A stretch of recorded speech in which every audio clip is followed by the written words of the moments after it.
राधे राधे भक्तों, आपके अपने चैनल भक्ति विद गीतिका में आपका स्वागत है। भक्तों, गुप्त नवरात्रि के 5वें दिन की आप सभी को हार्दिक शुभकामनाएं। आज की इस वीडियो में हम माँ छिन्नमस्ता की कथा सुनेंगे। शिव पुराण और मार्कंडेय पुराण में वर्णन किया गया है कि देवी छिन्नमस्ता ने राक्षसों का संहार कर देवताओं को मुक्त कराया था। नवरात्र के दौरान देवी माँ की पूजा करने से संकटों से छुटकारा मिलता है और किसी भी चीज का भय नहीं सताता। देवी छिन्नमस्ता 10 महाविद्याओं में से एक मानी जाती है। गुप्त नवरात्रि के 5वें दिन माँ छिन्नमस्ता की पूजा की जाती है।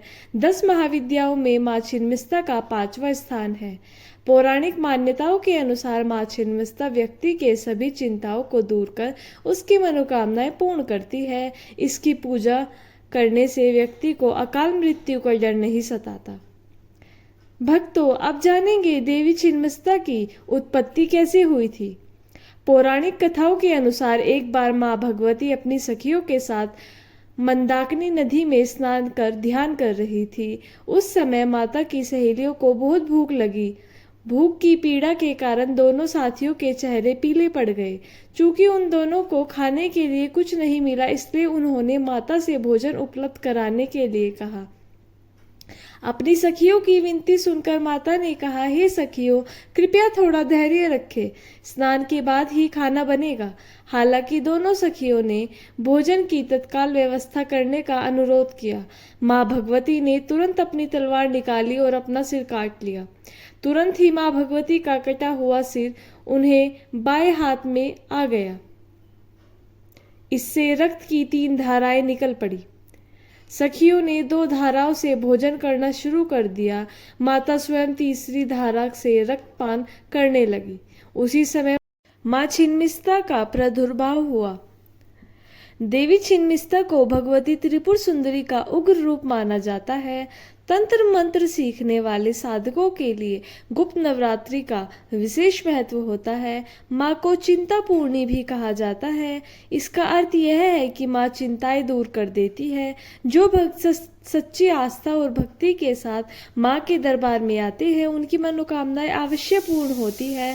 शिव पुराण में उल्लेखित है कि देवी छिन्नमस्ता ने राक्षसों का वध करके देवताओं को उनसे मुक्त कराया था। भक्तों, अब हम माँ छिन्नमस्ता की कथा सुनेंगे। पौराणिक कथा के अनुसार प्राचीन काल में छोटा नागपुर में रज नामक एक राजा थे।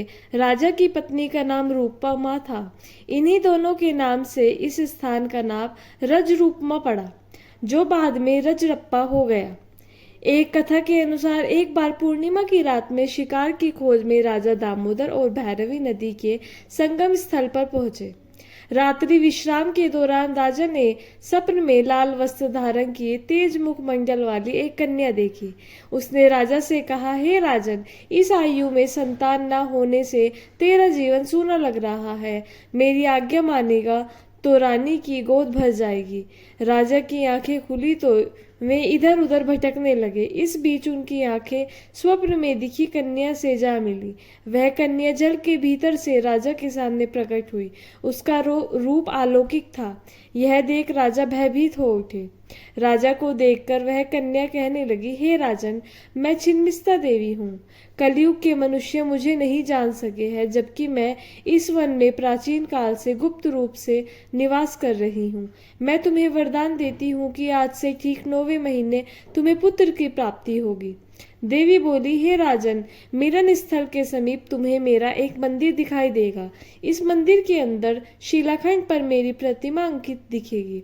तुम सुबह मेरी पूजा करो। ऐसा कहकर छिन्नमस्ता देवी अंतर्ध्यान हो गई। इसके बाद से ही यह पवित्र तीर्थ रजरप्पा के रूप में विख्यात हो गया। भक्तों, ये थी माँ छिन्नमस्ता की उत्पत्ति, महत्व और कथा। वीडियो अच्छा लगे तो लाइक करें। ऐसी वीडियोस को देखने के लिए चैनल को सब्सक्राइब करें। और आप सभी को राधे राधे। जय श्री राधे कृष्ण। जय माता दी।